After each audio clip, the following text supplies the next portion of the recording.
then it will be difficult. So let us not look at this slide. Okay, let us not look at this slide. First, listen to me for a minute. So anything in our body, so this is not a rule, this is just a way to remember what are the risk factors for prostate cancer. Anything in our body, this is risk factors, that alters the protein or the fat metabolism is going to be a risk factor for prostate cancer. Okay, is anything that is going to disturb the protein or the fat content or metabolism in our body is going to be a risk factor for prostate cancer. This is, try to remember this as the first rule. Second rule, regarding the, so if we talk about the fatty acids now, there are two kinds of fatty acids. Okay, one is omega-3 versus omega-6. Okay, omega-3 versus omega-6.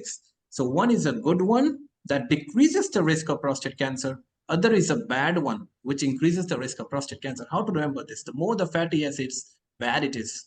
So for our understanding, let us assume omega-6 is having a longer chain of fatty acid. So it's going to be bad. So it's going to be a risk factor for prostate cancer. Omega-3 has a small chain of fatty acid. So it's a good for our body. Okay. So this is just for the sake of understanding. Omega-6 fatty acid, if you ever be asked, this is good for your prostate. Sorry, this is bad for your prostate because it's a long chain of fatty acids. Omega-3 is good. So anything that is going to interfere with the fat or the protein is going to be a risk factor. Now let us pick up one by one. What about the alcohol?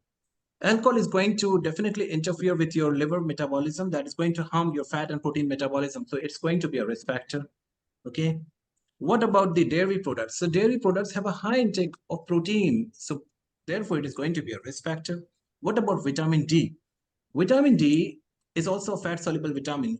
So it's not, I know there are A, D, E, K, all are fat soluble vitamins, and E is also a fat soluble vitamin. Let's not take up vitamin E. Let's understand vitamin D. Okay.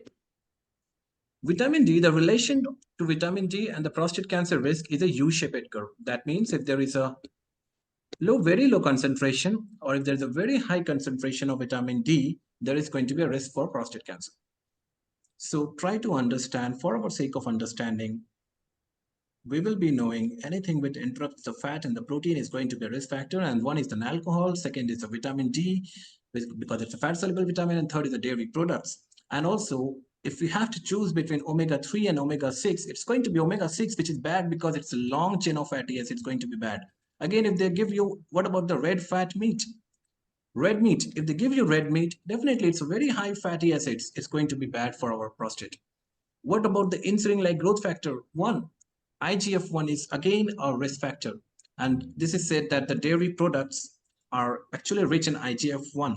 And that is also one of the reasons. So this is the reference is from the Oxford. This is from the EAU. If we mix up both, almost the data is same. Okay. The only contradictory thing is vitamin D. They have given as as not a risk factor. Okay. Oxford. So if you understand this U-shaped thing, the U-shaped relation, if there is a optimum level of vitamin D, it is not a risk factor. It's a very low or very high level of vitamin D, which is going to be risk factor. So is it clear so far? Have we been, are we going to be able to rule out the options based on this understanding of basic about the risk factors? Okay, it's not going to be very difficult. So if we come back to this question, what are the risk factors? Let us think about the risk factor. Omega-6 is a risk factor. What about omega-3? It's not a risk factor. It's a good thing. Vitamin D, it's a risk factor if it is at a low level or a high level. Okay, that's a vitamin D relation. Diabetes is not at all a risk factor. Okay, dairy products is a risk factor because it's rich in protein and IGF-1. And alcohol consumption is a risk factor.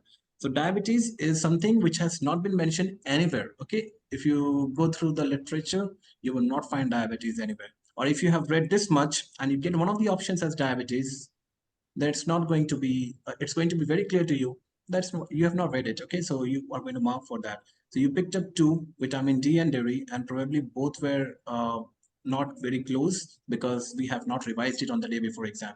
So these are certain topics which we need to revise on the last day of exam. Okay, so is it clear? Is this whole discussion going to help you in solving